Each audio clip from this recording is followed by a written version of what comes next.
Hello, my name is Miguel Ángel Centeno, and I'm a professor here at Princeton University. This is my office. I teach in the Woodrow Wilson School and in the Department of Sociology. And now I'm teaching this course on Coursera called The Paradoxes of War. What I want to just do in a couple of minutes is introduce you to what we're trying to do with the course, what the different parts of the course will look like, and then get you going on the material itself. So what's this course about? The course is really about both war and sociology. I don't expect to teach you everything there is to know about war. I don't expect to teach you everything there is to know about sociology. What I want to do is to use war as a way of showing you what a sociological perspective is. And the sociological perspective is very hard to define, but it's essentially challenging the normality or challenging the naturalness of things and trying to wonder how institutions, how behaviors are constructed.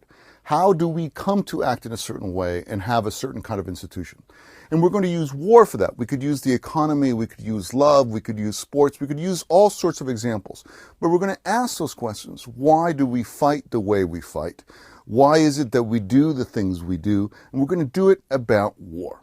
Now, this topic could take years upon years upon years of coverage. I've devoted the last 15 years to reading everything I can about war, and I've just explored a very, very small amount. So what I'm giving you is a very selective view. It is what I have gathered from all these materials. I have never served in a war, so all my knowledge is you basically see right behind me. I've studied it, I've explored it, I've analyzed it, I've written about it, I've spoken to a lot of people about it. And what I want to do is to condense that and to give you a bunch of items that you can think about, that you can process, and hopefully you'll have a much better understanding not only of war, but of your everyday reality. Now, we're going to do that through 4 different ways. The most important part, perhaps, are these lectures. You should feel free to go through them. You should pause them. You should repeat them. You can ignore them if you want.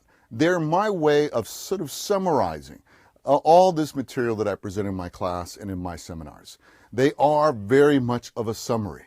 Again, any specific things that you want to explore, I can suggest readings, I can suggest other sources.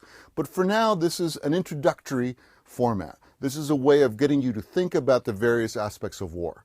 So we're going to be covering the psychology of war, we're going to be covering the history of war, the sociology of war, the anthropology of war, the economics of war, and letting you, in a sense, have these various insights and hopefully put them back together again when we discuss what the future of war might be in the 21st century.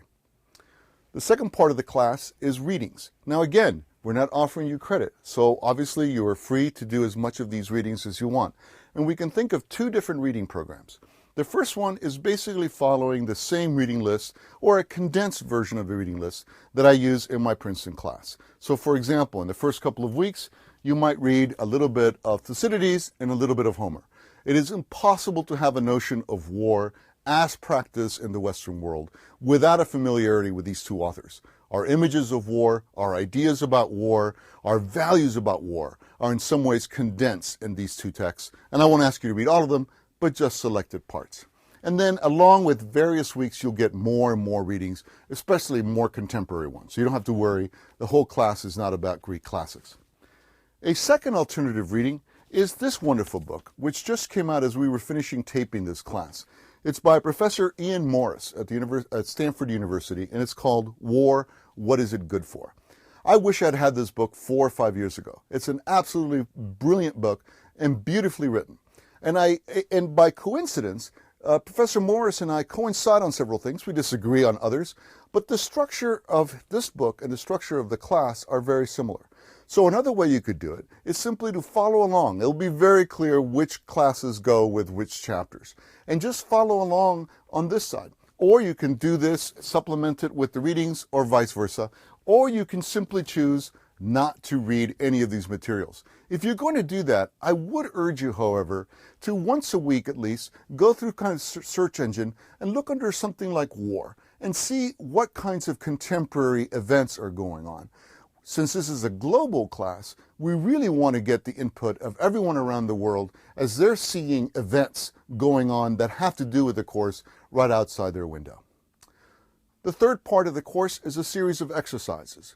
Now, usually tests, etc., are meant to give you a grade, are meant to, in a sense, quantify how much of the knowledge you have absorbed. We're not interested in doing that. We want to use these tests as a third mechanism by which you can learn more about the material. So I will be talking at you quite a bit and hopefully learning from that. You'll be reading on your own and learning from that.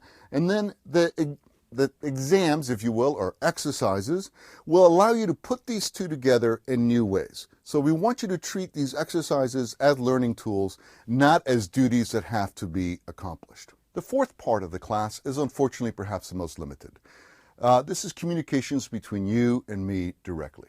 Now, I wish we could have thousands of you visit Princeton. I would love to go on a world tour meeting all of you, but those are impossible. So we're going to try to use digital technology. What that means is that once a week, I'm going to look through the various fora, the various discussion groups, etc., for questions that are popping up, questions that seem to be broad enough of interest to the entire class. I will also reflect on things that I don't know about and tell you what I'm learning from you. And we will have, and unfortunately, a pretty one-way, but at least some kind of conversation. I will do this once a week, and we will set these up along with the lectures. So, you know, again, as imperfect as it might be, there is an opportunity for us to converse on one way or the other. I'm going to ask one favor. It's very easy to get my email here at Princeton. So I would rather, if you have questions about the class or comments about the class, make it on the course site. There's lots of opportunity, lots of different spaces for you to do so. That will allow me to know, in a sense, what kind of work I have to do for the class, and it won't interrupt the other work that I'm getting, believe me, the lots and lots of other work that I'm getting through my regular email. So that will be great. And that way we can get a communication going, we can get a conversation going, and by the end of the class, we'll actually get to know each other quite a bit. So again, if this were a meal, I want this course to be a dessert. I don't want it to be a vegetable that you have to go through. I want it to be something that you can savor, that you can enjoy, that you can use to better understand your world. And with that, let's go on to lesson 1.